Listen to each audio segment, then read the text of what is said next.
Hi, and you're watching FRCD on CAN TV. Family Resource Center on Disabilities is a Region 1 Parent Training and Information Center of Illinois. You can contact us at 312-939-3513 or email us at info@frcd.org. You can also visit our website at www.frcd.org. We encourage you to follow us on Twitter at FRCDPTI and subscribe to our YouTube page at FRCD1231. We also encourage you to like us on Facebook. Family Resource Center on Disabilities is not a law firm or a legal service agency. Hi, and my name is Paula Wills, and again, you're watching FRCD on CAN TV, where we discuss special education, parent advocacy, and resources for families of children with disabilities. And today, we're talking about youth advocacy. Mainly, the focus today is normally we focus on parents and how they perceive youth and advocacy from their perspective. But today we're actually talking to teens, you guys, the ones who are actually going to be living with the changes of your transition plan. So one of the first things we want to kind of discuss today is, again, self-advocating at your IEP meeting. So one of the things we often talk about when we talk to parents is ask questions. Well, as a young person, you want to ask questions too. And we often say, start with asking questions of yourself. So one of the things I like to do is I start off by saying, what do I like to do? Why do I like to do it? What don't I like to do? And why don't I like to do it? Is there anything, and also, is there anything I would like to try? This seems pretty simple and straightforward. You know, one of the things personally I like to do is, I like to write. I like to write short stories. Why do I like to do it? I don't know. I like to envision or, escape or, create different scenarios. What don't I like to do? Math. Why don't I like to do it? It's difficult. It's not fun. I'm a visual person. So why do these things matter? What difference does it make? What do I like to do? How is that going to affect me when I go off to class and I'm selecting my classes or, trying to pick my first job or any of those things? Why does that matter? Well, it kind of gives you a window on how you're going to approach the types of classes you want, the types of career you want to the type of work you want to do. Whether you like academia, or or do you prefer to learn on the job? Or maybe it's a combination of both. So generally, when learning, I find that it is easier to come from a place of joy. If it's something you like, if I know I'm going to have to do math problems, I'm anxious about it all day. I'm stressed out about it because it's hard. I don't know if I'm going to get the answer right, and it's just not fun. But if there's something I want to accomplish in terms that requires math, like let's say I'm going shopping and I want to know how much is 40% off a dress I'm looking at, then it's funny how math becomes a lot more exciting, easier, fun. So that's why it's good to understand what it is that you like, what is it that you enjoy, and, what are your challenges? Because, at some point you're going to want to try something new, hopefully. And often in high school there's a great opportunity to try new things. Maybe there's an art course you might want to try or, take a new language. It's good to know what you like and how you learn. Sometimes the reason why we like things might be because of how we learned them. I had a great English teacher. Reading was fun. My math teacher, the way she taught, it wasn't necessarily bad. It didn't appeal to me. It wasn't exciting as maybe my reading class or my English class. So those sorts of things can play, a huge role in the things that we enjoy, the things that we pursue in life. So it's good to start asking these questions of yourself. So one of the next things that we want to talk about is, and when you're in the process of self-advocating, when you actually start getting to that point where, you start looking at the adult world and things that you may be interested in, you're going to be asked to participate in your IEP meetings. Because at that point, you're most likely 14 and a half, and you want to start talking to the IEP team and kind of understanding what's going on, what's being decided on your behalf, and how that's going to affect you now and in the long term. So one of the things about self-advocacy and the transition years is it's actually required by law for you to participate in your IEP meeting. Maybe not the entire time, but a portion of the time. So one of the things that we often say, in addition to asking questions and getting to know yourself, is, do you know who's on your IEP team? Do you know what's in your IEP? So one of the things we talk about is know who is on your IEP team. Do you recognize the faces or the voices at the table? Do you understand their role, understand what their role is and how they help you? So just a quick brainstorm. The IEP team is made up of several members of the school administration and your teachers. If you have never attended an IEP meeting, a number of people will most likely be there. Your parents, a general education teacher. If you've never met your general education teacher, make sure you ask. Going back to asking questions. So this general education teacher you may not have ever been taught by this teacher, but still ask who they are, and don't be afraid to ask, what role do they serve in the IEP, in the IEP meeting. Your special education teacher, what role are they serving? What are they, there to help you accomplish?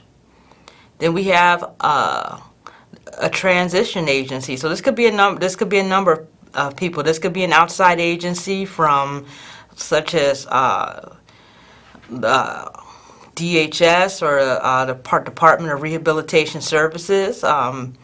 It could be another transition program. Another person that might be a member of your team is a school administrator. That school administrator could be a caseworker, could be a principal, it could be a transition specialist.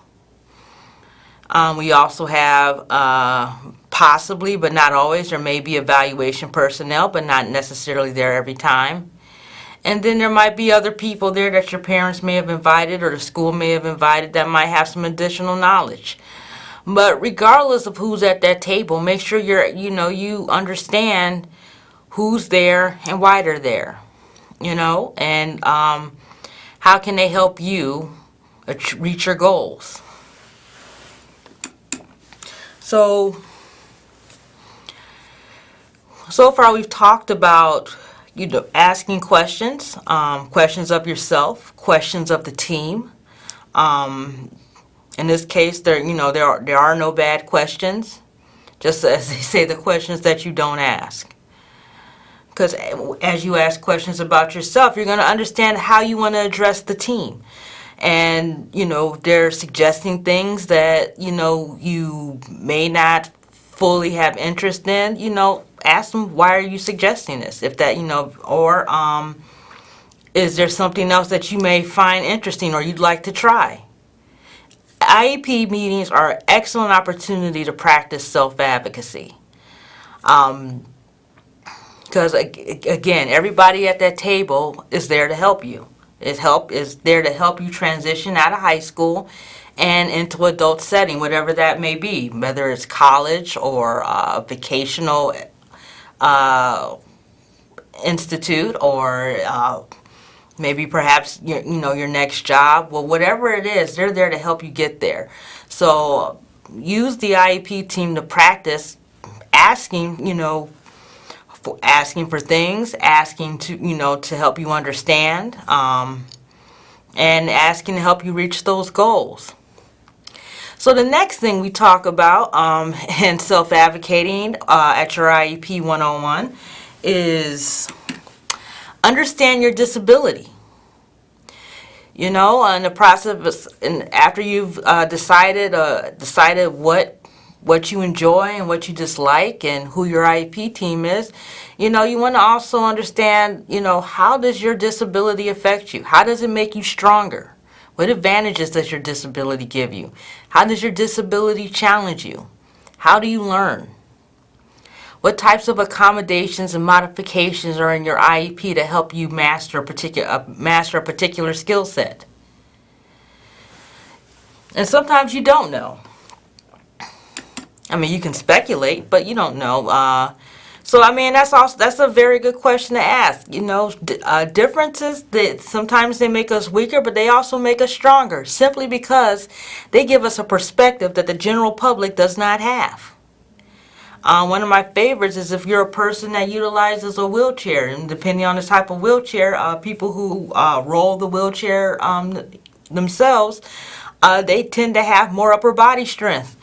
That's just something I always know. Considering I'm a person who doesn't have much upper body strength, I said, wow, that person must, upper body, because they have to use their arms a lot. So, I mean, that right there is a strength that, a good chunk of the population does not have. In a sense, that may be an advantage. How does that challenge you? Well, the world is, even though thanks to ADA, a lot has changed, and and been made possible for people who are wheelchair users.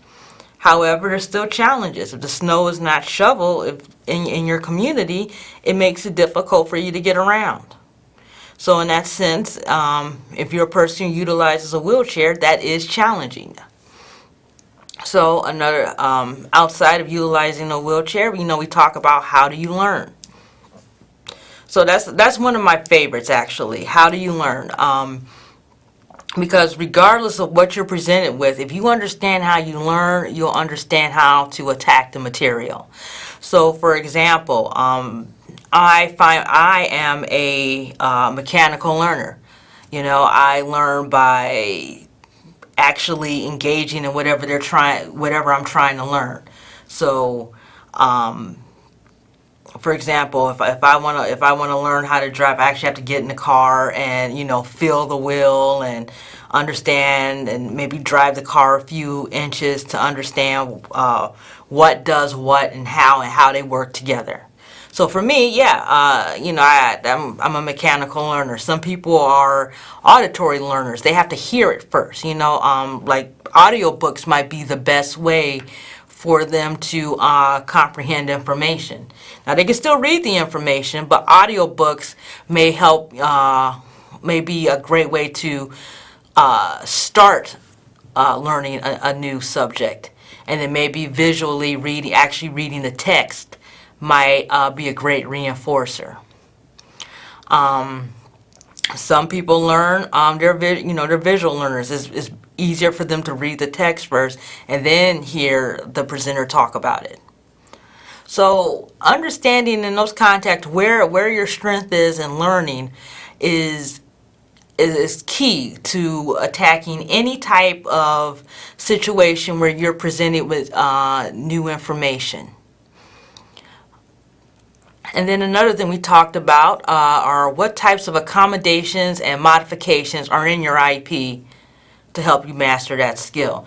So we talked about again, asking yourself, asking what do you like, getting to know the IEP team, understanding your disability. So if you're in the transition, an IEP meeting, there you have an IEP, and in that IEP are accommodations and modifications. So what are the tools that the school is using, your team, your IEP team has put in place for you to access the curriculum? What's helping you, understand the information? So those are good things to understand, a base point, because it's going to help you when you transition out of high school, when you transition into college or work. What was it that they were using when I was in a junior in high school? So I mean, for some people, it could be how the information is presented to you. They may say, the modification might be is we're going to give them the information, but we're going to give it to them in small bits. Some accommodations might have been auditory. This is going to be provided as a audio tape or audio file versus reading the material first. So because it's so individualized, anything could be in there. So that it's good for you to sit there, and if you don't understand it, if it's like this is a bit much, ask members of the IEP team, ask your parents, who are also members of the IEP team. What does this all mean? How, when should I have this? How much should I have of what? So those are key things you want to understand if you're going to self-advocate for yourself in your IEP meeting and outside your IEP meeting. And as always, ask questions. There are no wrong answers. So one of the things we talked about, and another thing we're going to talk about, is how to communicate effectively. There's always ways to get what you want. There's ideal ways, and then there's ways that can be really ineffective and harmful. So we're going to focus on the effective ways today. So one of the things we mention, we talk about is, first of all, ways to communicate. Sometimes attending your IEP meeting can be stressful. Sometimes I trip over words. I get nervous. So for some people, some people just communicate differently. So we're looking at, first we have a picture of a young girl standing in classroom giving a presentation. We have a picture of a person utilizing I believe that might be a Dynabox or a communication tool. And then we also have a picture of a keyboard, so all of them are meant to represent, ways to communicate. So maybe if you struggle with giving a presentation and you're not quite ready for that yet, you can write out your statement. You can sit at home and talk with your parents. Look, I'm interested in maybe taking, I want to take a science class. I would really like to, maybe I'm interested in taking maybe physical science. I would like to explore that. It's my freshman year. Can we, add that to my schedule? So maybe you can also add that to your statement of, what are the things you'd like to, accomplish. You notice you like science, and physical science seems a good way to, to start. And, can we add that to my schedule? Something as simple as that. Another thing we mentioned is just verbally saying it out loud. Some people are great, great presenters. They're comfortable speaking to a crowd. Excellent. You can just voice it at the IEP meeting and just have that dialogue back and forth. And some people have communication challenges. And even they can still, stand and present that information, or, sit and present that information, but it may look a little differently. So they might either utilize their communication box, or B, again, have that letter written, and and then communicate that way. So there's a number of ways you can effectively communicate your goals, your wants, and your desires. And at the IEP meeting, you have a number of people there listening and taking notes to help you reach those goals and desires. But also,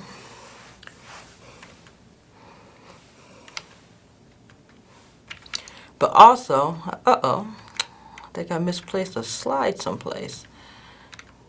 I did. But also, one of the things you also want to take into consideration is, in the process of effectively communicating, you also want to listen. You want to have that exchange. You want to hear what the team is saying, because they're there to help you. They want you to reach your goals. So sometimes those goals may require you doing things you don't enjoy doing. Like, I didn't enjoy doing math, but if I wanted to complete high school, I had to do it. So some of the things I wanted to do in life, like one of the fun things that some people say they want to do is they want to be a doctor. Well, being a doctor requires a lot of math. It sounds great when you're saying it out loud. Everybody loves to hear it, but am I ready to do all that math? Do I really want to get involved in anatomy? It really depends. But the IEP team, they're going to be experts in helping you figure out, what direction you want to go in. So it's really important that as you're communicating this information to the team, you also want to listen and listen to what they have to say, and help them allow them to help you navigate a path to getting to where you want to be. Sometimes some of the things we want to do aren't plausible. Like some people want to be athletes, and that's fine. It looks great, but being an athlete requires a lot of practice, and there's a lot of competition. How much time do you want to devote to that? Let's say you want to play basketball or something. Okay. Are you on the team? Are you prepared to spend all that time practicing? So the IEP team is going to help you realize some reality checks. So many of the things that I think that are super important when you're talking about, the future is you're looking at people who generally the IEP team is older than you. And they kind of understand what it takes to get through college or get through certain sports or certain competitive fields. So they're going to have some knowledge. Not saying that you can't do it, but they're going to have some knowledge as the types of challenges you may face in getting there. So that's why we say, in the process of communicating what you want, also listen in return. Also, if you don't understand, what they're saying, again, ask. If you don't understand what the requirements are, ask. Even if it leads to frustration, because you're gonna do a lot better if you know why you're doing it. I know, at least I do. If I don't feel like I'm being listened to, if I don't feel like I'm heard, then I kind of lose interest, which is a normal human reaction. So make sure you hear, and also vice versa. If people think I'm not listening to them, if they think I'm not hearing to them, they're going to stop listening to me. So those are things you want to consider.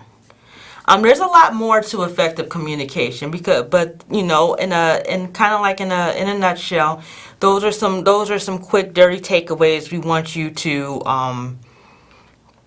at least start out with, as you start on your journey to self-advocacy. So just to do a minor recap, always, again, ask questions. Get comfortable asking a lot of questions. That's probably one of the biggest things about self-advocacy. Again, know who is on your IEP team. Understand your disability. And use effective communication.